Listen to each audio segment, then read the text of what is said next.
boys and girls, welcome back to Makes the Bookworms channel. How are we doing? Are we doing great? Or are we feeling a little down? Well, it's okay to feel a little down. I mean, not everyone likes winter or what's happening. But all we can do is keep it up and be the best we can be. For me, that includes making videos, and I decided to do a video for you today, which I am sure everyone will love.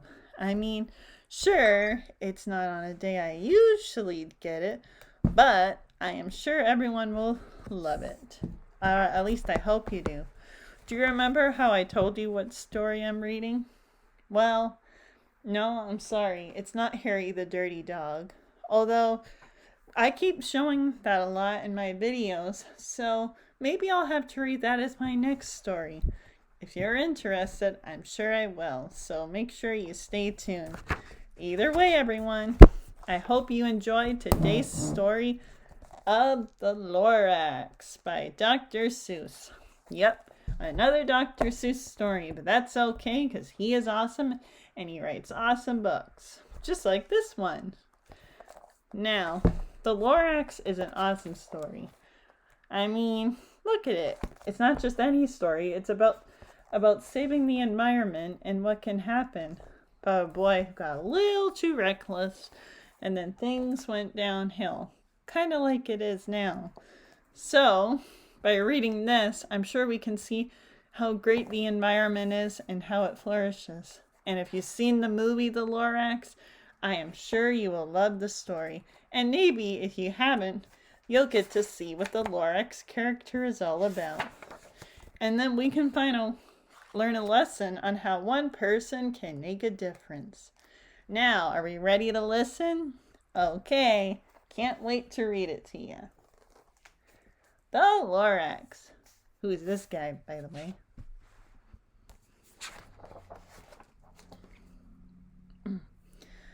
At the far end of town, where the grickle grass grows, and the wind smells slow and sour when it blows, and no birds ever sing excepting old crows, is the street of the lifted Lorax. Here's our main character, and this is the town where he's from, which is probably the same town from the movie. And he is going off on a journey. And yes, this book is rhyming, because that's what Dr. Seuss does. And deep in the grickle grass, some people say, if you look deep enough, you can still see today where the Lorax once stood, just as long as it could, before somebody lifted the Lorax away. What was the Lorax, and why was it there? And why was it lifted and taken somewhere? From the far end of town, where the gristle grass grows, the old Onceler still lives here. Ask him. He knows. Who is the mysterious Onceler? Well, for those who don't know, we're about to find out. You won't see the Onceler. Don't knock at his door. He stays in his lurkum on top of his store. He lurks in his lurkum, cold under the roof, where he makes his own clothes out of muffert moof. And on special dark midnights in August, he peeks out of the shutters, and sometimes he speaks and tells how the Lorax was lifted away. He'll tell you perhaps if you're willing to pay. There he is. Can we see him? He is kind of hiding inside this big, weird, creepy looking house. Oh, I wonder how much you have to pay. On the end of a rope, he lets down a tin pail, and he had to toss in 15 cents and a nail and the shell of a great-great-great-grandfather snail. Okay, then. Then he pulls up the pail, makes a most careful count to see if you paid him the proper amount. Then he hides what you paid him away in his snub, his secret strange hole, and his groveless glove. Then he grunts, I will call you by whisper my phone, for the secrets I tell are for your ears alone. Slurp. Down slops the whisper muff phone to your ear, and the old Wentzler's whispers are not very clear, since they have to come down through a snarkly hose, and he sounds as if he had small fish bees up his nose. Ugh. Now I'll tell you, he says, with his teeth sounding gray, how the Lorax got lifted and taken away. It all started way back, such a long, long time back. So that'll be pretty.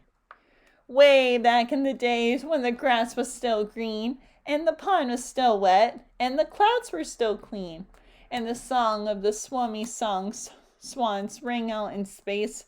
One morning I came to this glorious place, and I first saw the trees, the truffula trees, the bright colored roofs of the truffula trees, mile after mile in the fresh morning breeze.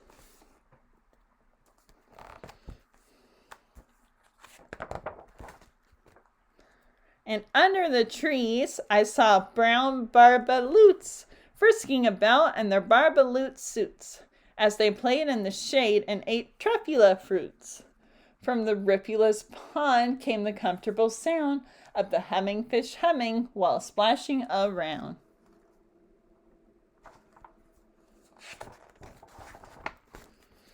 But those trees, those truffula trees.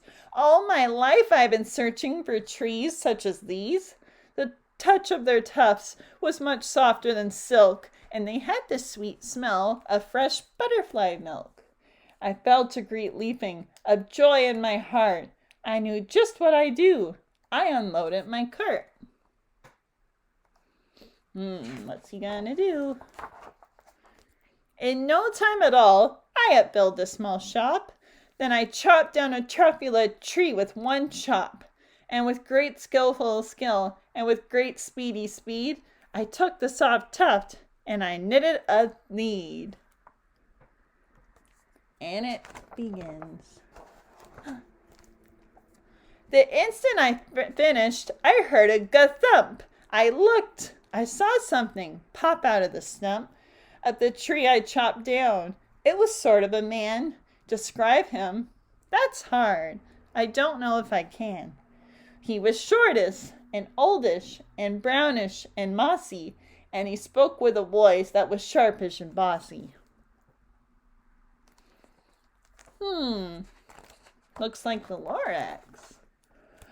Mister, he said with sawdusty sneeze, I am the Lorax. I speak for the trees. I speak for the trees have no tongues, and I'm asking you, sir, at the top of my lungs.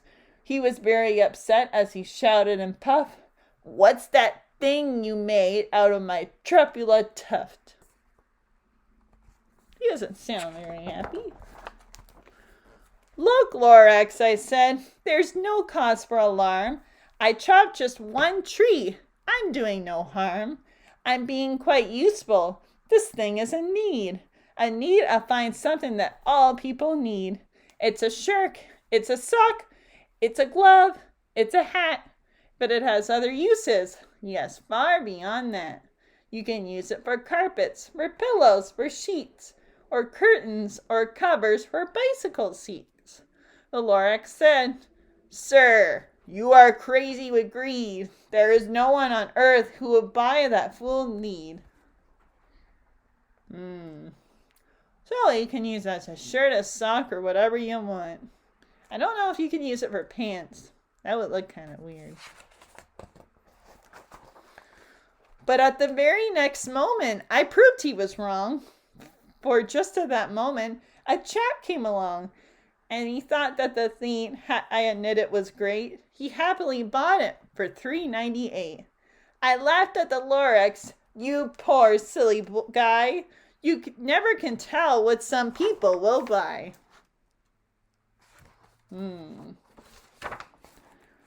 I repeat, cried the Lorax. I speak for the trees. I'm busy, I told him. Quiet, if you please. I rushed across the room, and in no time at all, built a radio phone. I put in a quick call. I called all my brothers and uncles and aunts, and I said, Listen here, here's a wonderful chance for the whole one-star family to get mighty rich. Get over here fast, take the road to North Niche, turn left at Weehawken, and sharp right at South Stitch.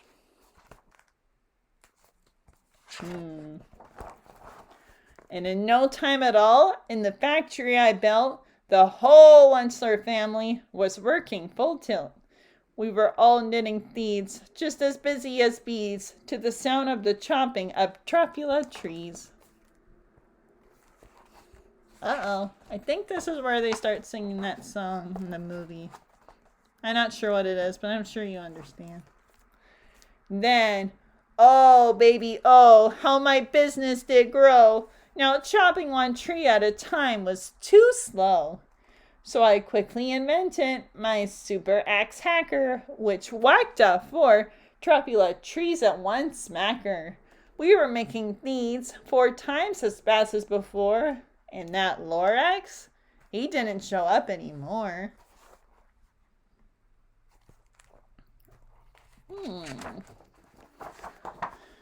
But the next week he knocked on my new office door. He snapped, I'm the Lorax who speaks for the trees, which you seem to be chopping as fast as you please.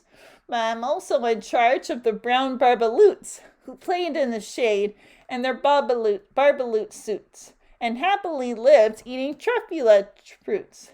Now, thanks to you hacking my trees to the ground, there's not enough truffula fruit to go round, and my poor barbaloots are all getting the crummies because they have gas and no food in their tummies.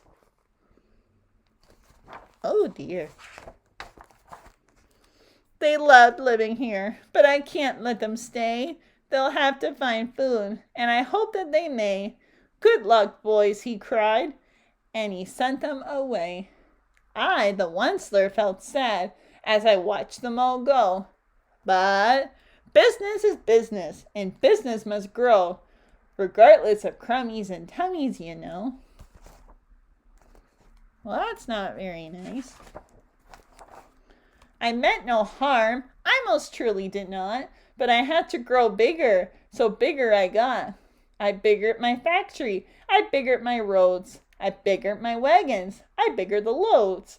Of the needs I shipped out, I was shipping them forth to the south, to the east, to the west, to the north.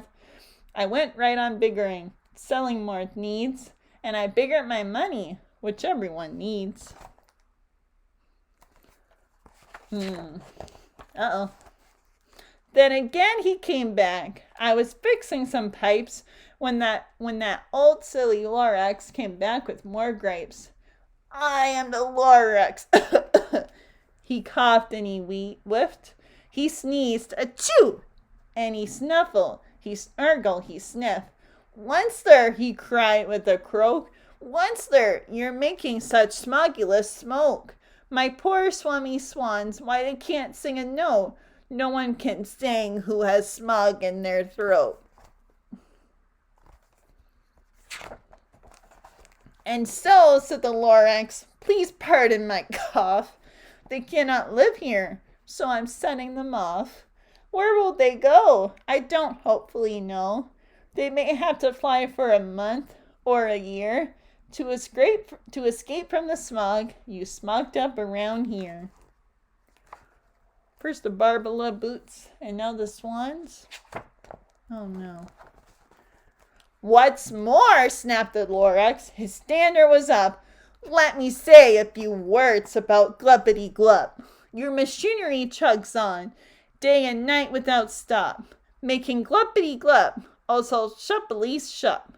And what do you do with this leftover goo? I'll show you, you silly old Onceler man, you.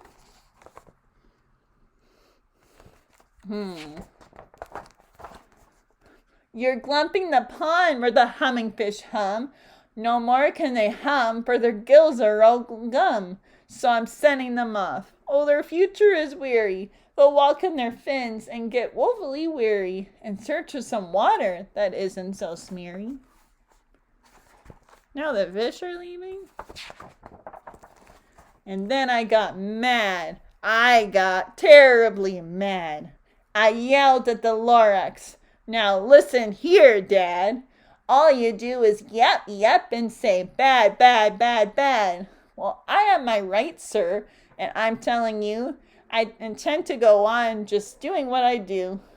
And for your information, you Lorax, I'm biggering and biggering and biggering, turning more truffula trees into needs, which everyone needs.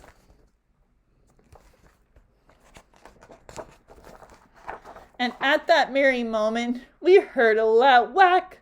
From outside in the fields came a sickening smack of an axe on a tree. Then we heard the tree fall, the very last truffula tree of them all. Oh no. No more trees, no more needs, no more work to be done. So in no time, my uncle and aunts, everyone, all waved me goodbye. They jumped in my cars and drove away under the smoke-smuggered stars.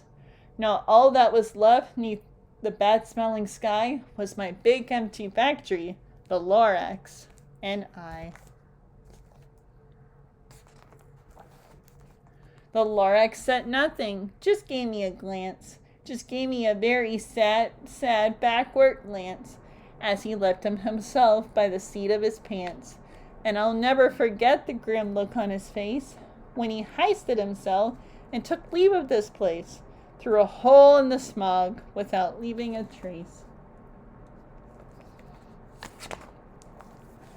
And all that the Lorax left here in this mess was a small pile of rocks with the one word, unless. Whatever that meant, well, I just couldn't guess. That was a long, long time ago. But each day since that day, I've sat here and worried away. Through the years, while my buildings have fallen apart, I'm worried about it with all of my heart. But now, says the Onceler, now that you're here, the word of the Lorax seems perfectly clear. Unless someone like you cares a whole awful lot, nothing is going to get better. It's not. So, catch, calls the Onceler. He lets something fall.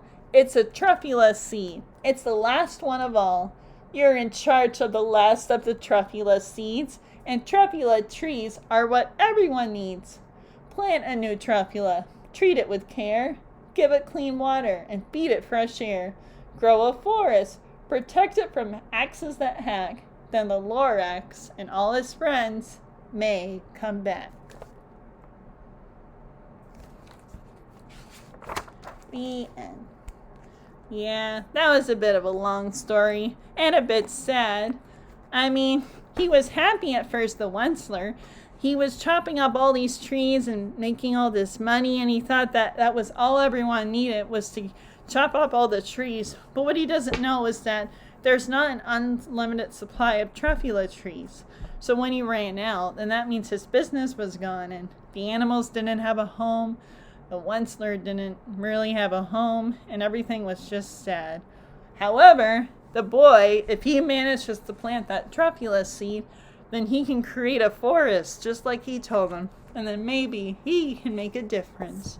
Which shows to us that we can also make a difference in the world too, just one little difference. So if you see a place that needs care, or if you learn about it, if you want to grow a plant, let it grow into a flower, and then maybe you'll see how important it is. For when the environment is healthy, then we are healthy. Well, this was a long story, everyone, but I'm very happy you all stayed tuned. And I hope you might tune in to Harry the Dirty Dog, or whatever I'm going to read. And I hope you enjoy the rest of your Wednesday. Until then, this is Makes the Bookworm saying, see you next time. Bye.